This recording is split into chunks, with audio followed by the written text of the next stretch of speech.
Hey, it's Sammy Ray. Welcome back to Brave Bird Astrology. Today I wanted to talk about transits. A lot of people have been asking me, well, Sam, what's a transit? Um, a transit is basically the current movements of the planets, like what's happening right now in the sky.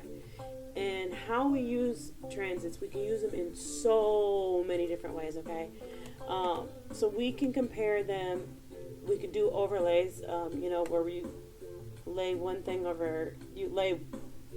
set of planets over another, like into a natal chart or whatever chart you're looking at, and you can see where those planets fall into the house, right? We can do that with transits.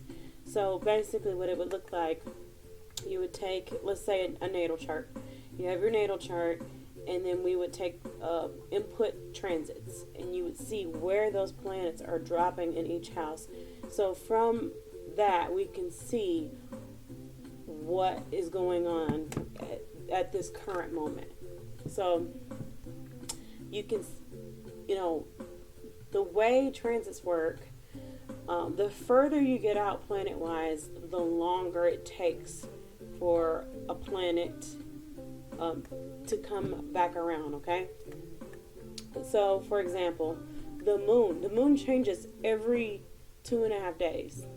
So it's constantly changing. You're constantly, every 2.5 days, going into a different moon sign, right? And so that means it's moving around your chart constantly. And remember, moon is emotions. So, especially if you have Cancer moon, um, you're gonna feel that. You're gonna feel when it goes in transitions into something else. And also, depending on what sign it is, depends on what mood you could be in, especially if you're extremely sensitive, like Cancer moon. For example, let's say you are a Cancer moon, and the moon goes into Aries, and that's and it just happens to fall in your sixth house that day. You might be fighting with folks at work. Okay, so that's how we can interpret things in transit. So we look at the planet, we see what house it's in, and we see what sign it is, and we see where it's hitting in the houses. Okay, and from reading the whole charts in that way, we can figure out the trends that are happening right at this moment. Another way to look at it is if we look at our progress chart. Okay.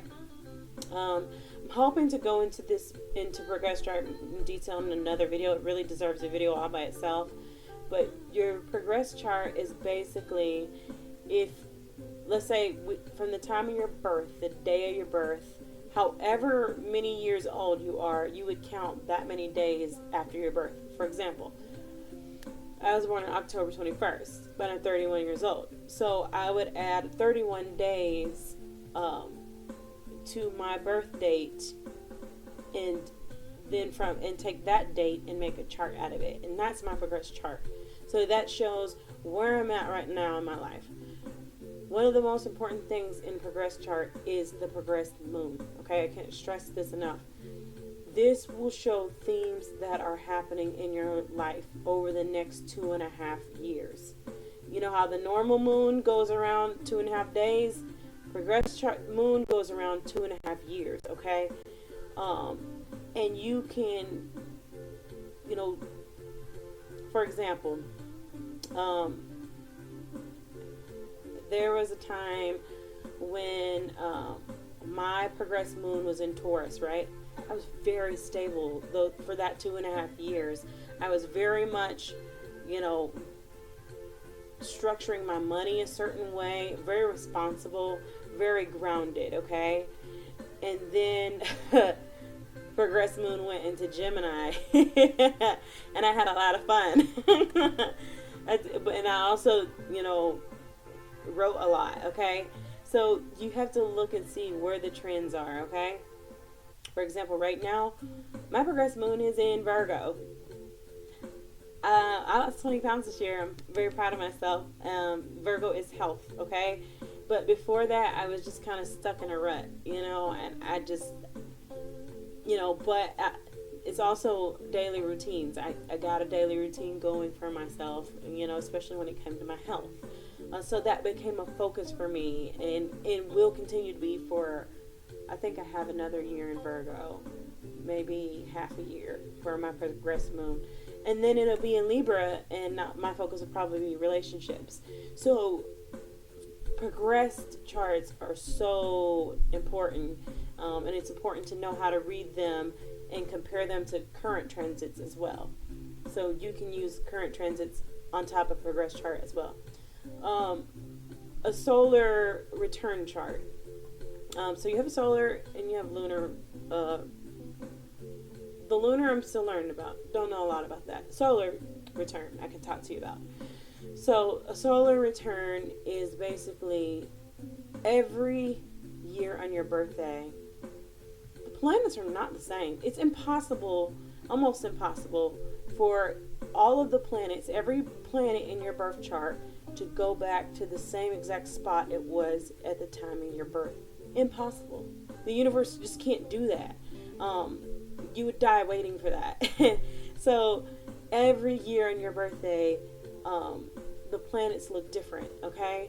So, for example, your normal birthday, you're a Libra sun, Cancer moon, Sagittarius Venus, right? But in 2020, for some reason, you have Scorpio Venus, and it falls in to, let's say, your second house, okay? Venus rules money, okay? So let's say you have Scorpio, so now you have that Scorpio Venus for the next year in your second house. You might make money in a secretive way. You might make money when it comes to taboo things. So it basically, a solar return chart is showing the themes that you will encounter for this next year, okay?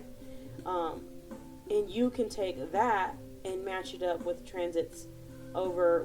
Whenever say I'm looking for myself, I will take it and I will go month by month and just say, okay, what are the themes in January, and what's going on in.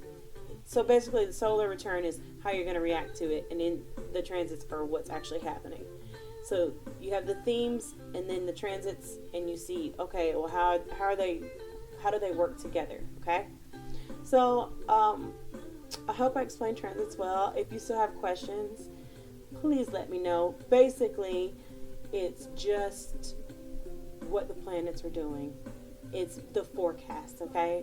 It's just like looking at the weather. The planets have their own forecast, and that's what transits are. So, yeah. Let me know if you have any questions. Love you. Bye.